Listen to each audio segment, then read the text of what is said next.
예수님의 주옥 같은 말씀이 마태복음 산상수훈에 나타나 있습니다. 마태복음 5장, 6장, 7장은 마태가 예수님의 하신 말씀들을 한꺼번에 집약시켜 놓은 주옥 같은 메시지라고 할 수 있습니다. 이와 함께 쌍벽을 이루는 것이 예수님의 비유 말씀입니다. 예수님께서 오늘 여기에서부터 씨 뿌리는 비유로부터 시작해서 비유가 시작되는데, 이 비유는 상당히 깊은 영적 진리를 담고 있는 것을 알 수가 있습니다. 예수님의 비유원에는 특징들이 있는데, 이것은 알아들을 수 있는 사람들은 깨닫고 감동을 하지만 듣지 못하는 사람들은 이게 무슨 말인가 하고 실망하는 두 부류로 나누어진다는 게 특징입니다. 왜냐하면 이 예수님이 하신 말씀에 그들에게 받아들이지 않기 때문입니다. 특별히 마가복음 4장 3, 4절에 보면 비유가 아니면 말씀하지 아니하시고, 이렇게 예수님이 중요한 진리를 이야기할 때 끊임없이 비유를 통하여 말씀하고 있습니다. 오늘은 그 비유 중에 첫 번째인 씨 뿌리는 비유에 대한 이야기를 하고 있습니다. 이 씨 뿌리는 비유는 인간의 궁극의 관심사여 목적인 하나님의 나라에 대하여 자세하게 설명하고 있습니다. 영적인 진리, 하나님의 나라가 어떻게 이루어지며 어떻게 들어갈 것인가, 그 하나님의 나라의 진리를 깨닫고 사는 사람은 어떻게 사는가, 그런 것을 잘 이야기하고 있지요. 그런데 들을 때에 잘 역사가 일어나고, 들을 때에 삶의 변화가 일어나고, 그렇게 듣는 자들, 깨닫는 자들에게 놀라운 역사가 있습니다. 오늘 이것은 말씀을 대하는 태도에 따라서 그 사람의 내일이 달라지는 것을 비유를 통하여 예수님이 말씀하고 있다는 것을 우리가 잘 기억할 수 있습니다. 오늘 10절에는 이렇게 이야기합니다. 예수께서 홀로 계실 때에 함께한 사람들이 12제자와 더불어 그 비유에 대하여 물으니 그랬습니다. 자, 홀로 계실 때, 다 떠나가고 있을 때 12명만 예수님께 좀 더 자세히 풀어주세요, 알 것 같기도 하고 좀 모를 것 같기도 한데, 예수님이 이 비유가 도대체 무엇입니까? 이러면서 자세히 풀어달라고 이야기하고 있습니다. 우리가 비유에 대해서 이야기할 때 좀 의문점을 갖게 되는 게 하나 있습니다. 왜 굳이 비유로만 하나님의 나라에 대해서 이야기했을까? 비유로만 이 영적인 진리를 설명할까? 그런 의문점을 갖게 되어집니다. 이 비유는 모두가 알아들을 수 있다, 우리는 이렇게 이야기를 합니다. 맞는 얘기지요. 흔히 비유는 모두 이해하고 쉽게 받아들이고 그렇게 알아듣도록 한 것이다, 그건 맞습니다. 그런데 제자들은 다 알아들었는가 하는 겁니다. 만일 예수님이 하신 비유를 100% 알아들었더라면 예수님 좀 자세히 이야기 좀 해주세요, 이런 말을 하지 않았을 겁니다. 그 중에는 그 비유를 알아듣지 못한 제자들이 있었다는 것을 충분히 알 수가 있습니다. 자, 예수님의 비유는 하나님 나라에 대한 비밀을 자세하게 이야기하고 있는데, 이것을 듣는 사람도 있고 듣지 못한 사람도 있다는 것이 확연하게 드러나고 있습니다. 그럼 여기서 알아야 되는 것은 비유가 무엇인가 하는 점입니다. 비유가 무슨 뜻일까요? 사전적인 정의를 보면 어떤 현상이나 사물을 직접 설명하지 않고 다른 비슷한 현상이나 사물을 빗대어서 설명하는 것, 이것이 비유다, 이렇게 이야기를 하고 있습니다. 그러면 예수님이 이 비유를 하신 것, 이 목적이 무엇일까요? 오늘 11절에 정확하게 이야기하고 있습니다. 이르시되 하나님의 나라의 비밀을 너희에게는 주었으나 외인에게는 모든 것을 비유로 하나니. 하나님 나라에 대하여 알아들을 수 있는 사람들에게는 개방적이고 열려있고 누구나 그것에 감동하고 감격할 수 있지만, 그렇지 않은 사람들에게는 이것을 듣지 않게, 깨닫지 못하게 하겠다, 이런 뜻이 있습니다. 자, 12절에 자세하게 이야기를 하고 있어요. 이는 그들로 보기는 보아도 알아듣지 못하면 듣기는 들어도 깨닫지 못하게 하여 돌이켜 죄 사함을 얻지 못하게 하려 함이라. 자, 비유를 들어도 못 듣는 사람, 깨닫지 못한 사람이 있다는 겁니다. 여기서 중요한 것은 하나님 나라의 비밀의 특징이 있습니다. 하나는 보기는 보아도 못 알아듣는 사람이 있고요, 듣기는 들어도 깨닫지 못한 사람이 있다, 이렇게 이야기합니다. 자, 그렇다면 왜 깨닫지 못할까요? 마음이 닫혀 있기 때문에 그렇습니다. 마음이 굳어있기 때문에 그렇습니다. 이런 사람들은 비유를 알아듣지 못하더라 이렇게 말합니다. 지금 예수님께서 비유를 하는 전체의 특징을 보면 특징이 있는데 어떤 가공한 그런 인위적으로 만들어낸 이야기가 아니라 사람들이 살고 있는 생활 속에서 일어나는 누구나 접할 수 있는 그런 이야기들을 자연스럽게 끌어내는 것을 볼 수 있습니다. 오늘 씨 뿌리는 비유는 저 밭에서 농부가 씨 뿌리는 거 보고 이야기를 하고 있고, 그 다음에 등불 비유는 집에서 호롱불 갖다 놓고 이렇게 등불을 켜는 거 가지고 이야기를 하고 있고, 또 어부들이 그물 던지는 거 보고 또 그물 비유도 하고, 이렇게 주변 생활에 있는 거 가지고 맞아 그런 거지 실제 있었던 이야기를 가지고 사람들의 마음을 열고 들을 수 있도록 하더라. 이게 놀라운 특징입니다. 그러니까 예수님의 비유는 이 생생하고 자연스러운 것을 가지고 이렇게 얘기를 합니다. 그런데 예수님의 말씀을 들어오는 사람들 중에는 공부도 좀 하고 배우고 학문적 지식이 있는 사람들이 있어요. 배우고 똑똑한 사람도 있는데 저분이 굉장한 이야기를 하니까 무슨 얘기하는 거 들어보자. 이런 사람들에게는 상당히 실망할 수 있다는 겁니다. 어떤 지적인 어떤 깨달음, 그런 학문적인 지식이 있거나 뭔가 이 예수님을 통해서 내가 원하고자 하는 목적을 원하는 사람들, 그러니까 정치적인 선동을 원하는 사람들은 절대로 이 말씀에 대해서 깨닫지 못하고 오히려 실망하고 떠나가더라는 겁니다. 정리를 해보면 비유를 통하여 예수님은 두 가지 효과를 기대했다는 것을 알 수가 있지요. 하나는 진리를 알 수 있고 진리를 깨달을 수 있도록 쉽게 재미있게 이야기했다는 겁니다. 그러나 지적인 우월감이나 마음이 교만한 사람들은 깨닫지 못해서 오히려 실망하고 떠나가게 하려는 것이 목적입니다. 정말 이 예수님의 비유는 아주 흥미가 있다는 것이 특징이고 자연스럽습니다. 그러나 여기에는 학문적인 지식은 제어하고 학문적 지식을 이야기하지 않지요. 그리고 정치적인 선동을 하지도 않았습니다. 그러나 이 비유는 굉장히 구체적이에요. 들을 수 있는 귀가 닫힌 사람은 도무지 이해할 수 없는 것이 이 비유의 특징입니다. 세상에 있는 랍비들은 어떻게 가르쳤습니까? 철학적인 지식과 학문적인 지식과 이런 것들 정치적인 선동을 이용하고 그렇게 했지만 주님은 절대로 그렇게 하지 않았다는 겁니다. 그러니까 당시에 철학자가 되고 싶어하는 사람이나 뭔가 정치적인 어떤 목적을 가지고 있는 사람들은 예수님 말씀이 잘 들릴까요? 안 들릴까요? 하나도 안 들리는 거죠. 예수님 비유는 그들의 관심거리와 아주 멀기 때문에 그렇습니다. 그러나 마음을 열고 무슨 말씀을 하시든지 아멘하고 받아들이기를 원하는 사람들에게는요 굉장히 은혜가 되는 거예요. 아주 놀라운 변화가 나타나고 그것이 그들의 삶을 바꾸고 마음이 달라지는 놀라운 역사가 일어납니다. 이게 비유의 핵심입니다. 자, 비유로 말씀하신 이유가 뭐죠? 주님께서 이걸 통해서 오늘 우리에게 깨닫게 하는 영적인 진리가 무엇입니까? 비유로 말씀하신 것은 영혼을 살리게 하는 것이고 죄사함을 얻게 하려는 것이라는 것입니다. 그러나 마음이 강팍한 사람들, 이 사람들은 돌이켜서 죄사함을 얻지 못하게 하는 것이 목적이라는 거죠. 그들은 강팍하다는 것은 하나님을 믿는 척하면서도 절대로 하나님의 진리에 순종하지 않는 사람들이라는 겁니다. 오늘 이것은 들어야 할 자는 반드시 듣고 영혼이 살아나고, 듣지 말아야 할 자들은 오히려 그것을 감추고 숨겨서 하나님의 비밀을 그렇게 보호하려고 하는 겁니다. 자, 거꾸로 생각해 보세요. 듣지 말아야 할 자들이 그 비밀을 깨달으면 무슨 생각할까요? 교만한 사람은 더 교만해질 것이고, 그리고 사람들에서 무식하다고 그러고 멸시하는 사람들은 자기가 깨달은 것 때문에 더 멸시할 것이고 더 나빠질 것이라는 거죠. 이것은 하나님이 의도한 뜻이 아니라는 것을 알아야 됩니다.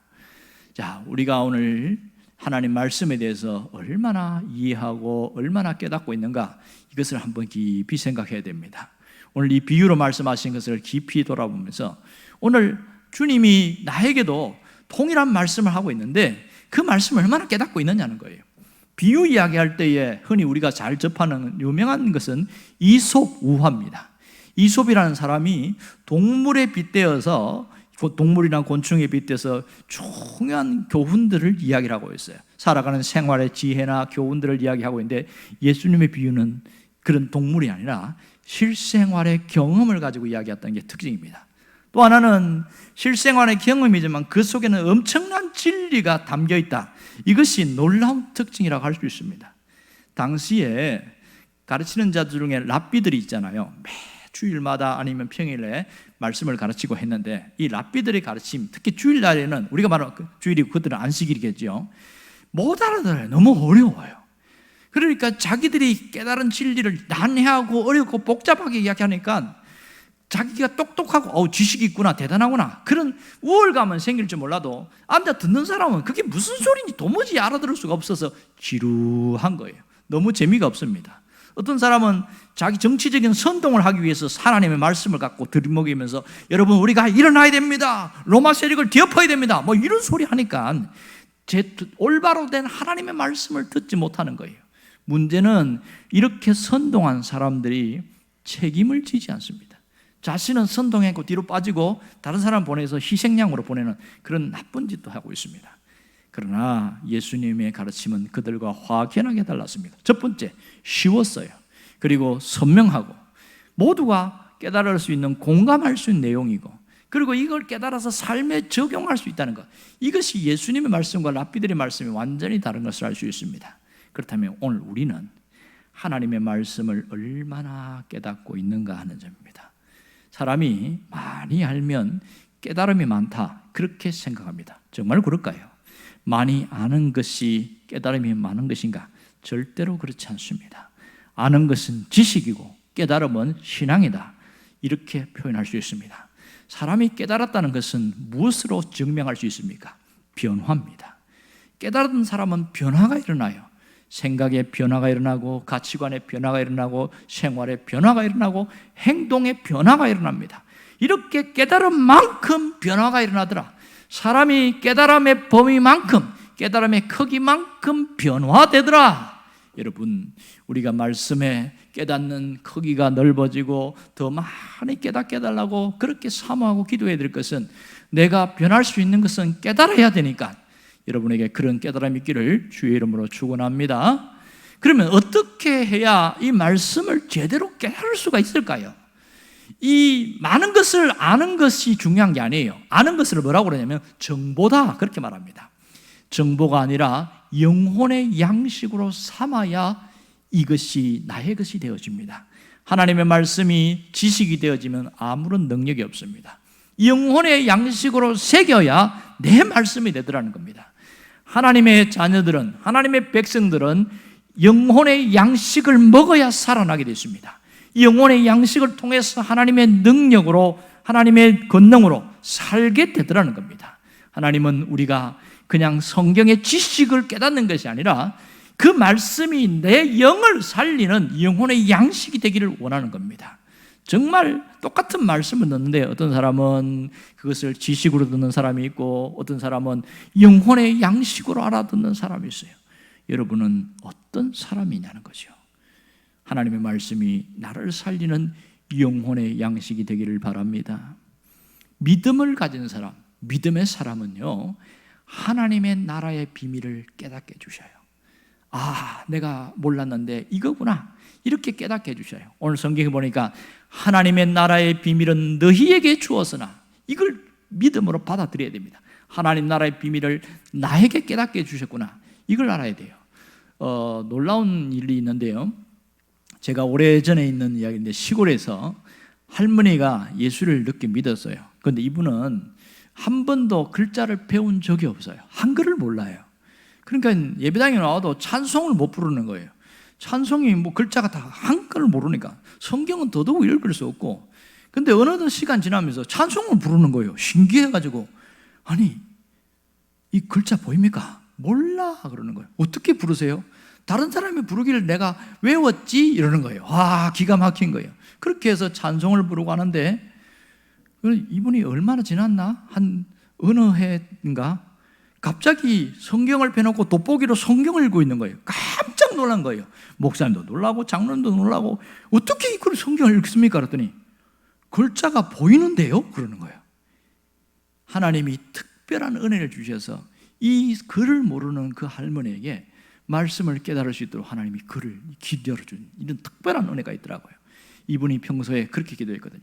저는 나이가 많고 공부도 지식도 짧고 그래서 성경을 보고 싶은데 성경을 읽을 수가 없습니다. 하나님, 내가 성경을 읽을 수 있게 해주세요. 매일 그렇게 기도했거든요. 그런 기도한 지 여러 해가 지났는데 어느 날 갑자기 눈이 열린 거예요.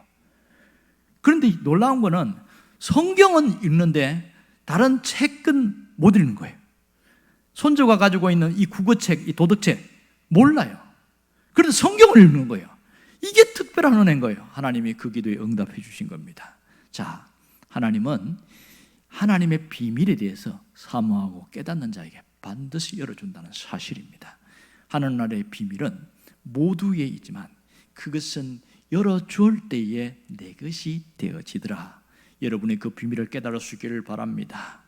모든 사람에게 천국이 허락되지 않았다는 것을 알아야 됩니다. 하나님의 말씀을 가치를 깨닫지 못하고 하나님 말씀을 악의적으로 사용할 가능성이 있기 때문에 하나님 말씀을 다 그들에게 알려주지 않았다는 거예요. 그들이 깨달은 만큼 더 교만해진다고 그러죠. 그래서 하나님의 나라는 사모하는 자, 하나님 말씀에 대해서 열려있는 자에게 주십니다. 자, 어떻게 그러면 하나님 나라의 비밀을 잘 깨달을 수 있을까요? 그것은 말씀을 받아들일 수 있는 열린 마음으로 준비되어 있는 자에게 하나님이 깨닫게 해주신다는 겁니다. 공부를 많이 한 자에게 깨닫게 해주는 게 아니고 말씀을 사모하고 말씀을 받아들일 준비가 되어 있는 열린 마음이 있는 자, 이런 사람에게 하나님이 깨닫게 해주십니다. 반대로 아무리 똑똑하고 배운 게 많아도 마음이 준비되지 않은 자에게는 절대로 하나님 나라의 비밀을 깨달을 수가 없는 겁니다. 예배를 많이 참여했다고, 많이 참석했다고 깨달음이 많은 것이 아니라 말씀이 열려야 되고 사모함이 있어야 그 사람에게 깨달음이 있습니다. 이 진리의 말씀을 깨달을 수 있도록 우리가 해야 될 것은 하나님께 요청하는 겁니다. 하나님, 내가 말씀을 깨닫게 해주세요. 이 기도가 대단히 중요합니다. 왜냐하면 하나님은 들을 귀 있는 자들은 반드시 듣게 한다는 겁니다. 들을 귀 있는 자가 누굽니까? 말씀을 사모하는 자입니다. 말씀을 깨닫기를 원하는 자입니다. 이런 자에게는 반드시 열어주신다는 사실입니다. 우리가 한 말씀 한 말씀 깨달음을 위하여 기도해야 됩니다. 말씀을 듣고 깨닫는 자는 어떻게 달라져요? 내 영혼이 살아나는 거예요. 내 영혼이 살아나고 내 삶이 회복되어지고 내 인생이 달라지고, 그래서 말씀이 생명이다, 드디어 그런 얘기를 하게 되어지는 겁니다. 말씀은 능력이 있어서 우리를 바꿔놓습니다.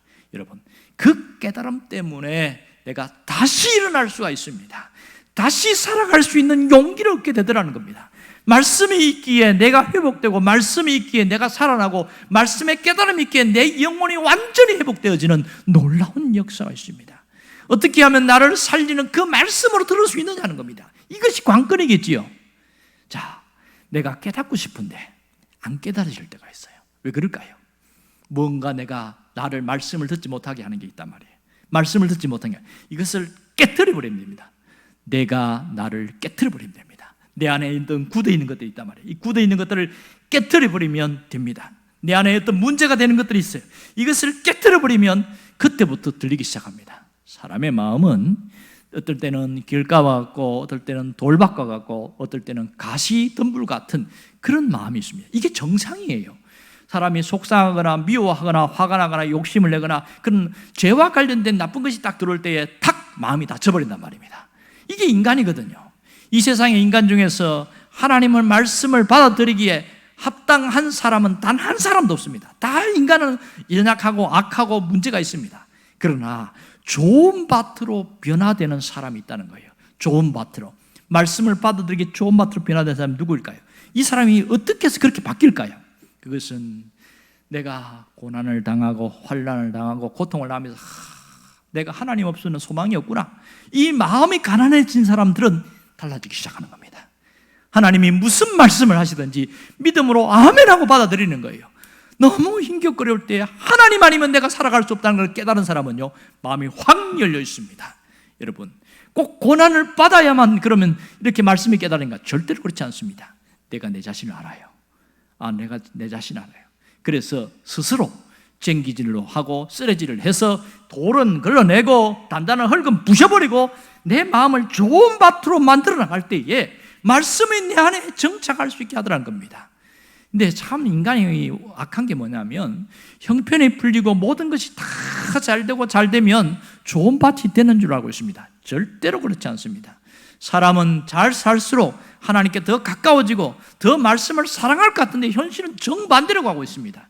이제 문제가 풀어지면요, 기도 안 합니다. 형편이 좋아지면 예배 드리는 것조차 귀찮아합니다. 세상에서 나가 즐기고 놀고 할 것도 많은데 귀찮게 이 예배당에 와야 되느냐, 이렇게 생각하는 사람이 많아요.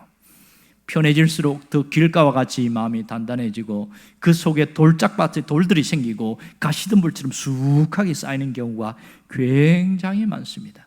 아무리 하나님 말씀이 떨어져도 그런 마음밭에서는 아무런 영향력도 능력도 나타나지 않는다는 사실입니다. 여러분, 때로는 내가 원하지 않지만 환난도 겪고 고난을 당하고 힘겨운 삶이지만, 그러나 놀라운 것은 이 어려움을 참고 견디고 하면서 내가 나를 깨뜨려 버렸을 때에 드디어 길가 같은 단단함이 마음이 부드러워져요. 그리고 마음에 있던 이 단단한 돌들이 다 걸러지기 시작하고 수북하던 가시덤불도 싹 제거되어집니다. 어느 순간 마음이 부드러워져 있어요. 하나님의 말씀으로 새겨들 수 있도록 되어지더라는 겁니다. 여러분, 하나님의 말씀을 전심으로 받아들이면 영적인 부흥이 일어납니다. 말씀을 전심으로 받아들이는 것이 놀라운 일입니다. 굳어 있는 것은 싹 갈아엎고 뒤집어 버려야 돼요. 누가 해야 됩니까? 내가 해야 돼요. 내가 고집 부리고 안 하게 되어지면 환경이 나를 하게 만듭니다. 얼마나 힘든지 몰라요. 어리석은 사람은 환경이, 하나님이 그렇게 할 때까지 멍청하게 기다리고 있는 사람이에요. 제일 미련한 사람이죠. 지혜로운 사람은 누구입니까? 내가 내 마음에 돌 같은 마음이 있구나, 내 같은 여기 가시 같은 게 있구나, 그리고 나를 깨뜨려나고 청소하고 비우고 깨끗이 제거하고 이렇게 할 때에 그때는 아무런 어려움도 없어지는 겁니다. 이게 지혜로운 사람이지요.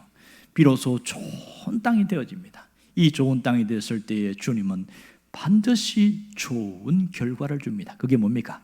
열매 맺는 신앙이지요. 오늘 여기에 성경에 나오는 것처럼 30배, 60배, 100배의 열매를 맺는 겁니다. 자, 그러면 내가 이제 어떻게 살아야 하는가, 이 점을 깊이 생각해야 합니다. 결실이 풍성한 신앙인으로 살아갈 수 있기를 바랍니다. 결실이 풍성하다는 것은 내 안에서 영적인 부흥이 일어나는 것이지요. 내 삶에 뜨거운 역사가 일어나는 겁니다. 마음밭에 떨어진 말씀이 우리를 회개하고 하고 기도하게 하고 하나님을 전적으로 의지하게 해서 기도의 응답이 이루어지고 기적이 일어나고 많은 사람들이 예수 믿게 되어지고 하는 것이 영적인 부흥입니다. 이게 결실이 풍성한 사람들의 모습입니다. 나를 보고서 하나님은 살아계시는구나, 그걸 믿게 하는 것이지요. 그것이 누구를 통해서? 내 자신을 통하여, 내 삶을 통하여 하나님이 그 일을 하시겠다는 겁니다. 우리가 예배당에 출입하면서 달라질 것은 하나님 말씀이 깨달아지게 해주세요. 이 말씀이 열매를 맺게 해주세요. 끊임없이 기도할 수 있기를 바랍니다. 그렇다면 이 땅에 살면서 내가 할 소임을 다 감당하고 주님 앞에 가게 되는 것이지요. 마지막 이렇게 살다가 주님 앞에 간 사람들은 정말로 하나님이 참 수고했다, 잘했다, 착하고 충성된 종아, 이제는 편히 안식해라, 이런 칭찬을 받을 수 있기를 주의 이름으로 축원합니다. 기도하겠습니다.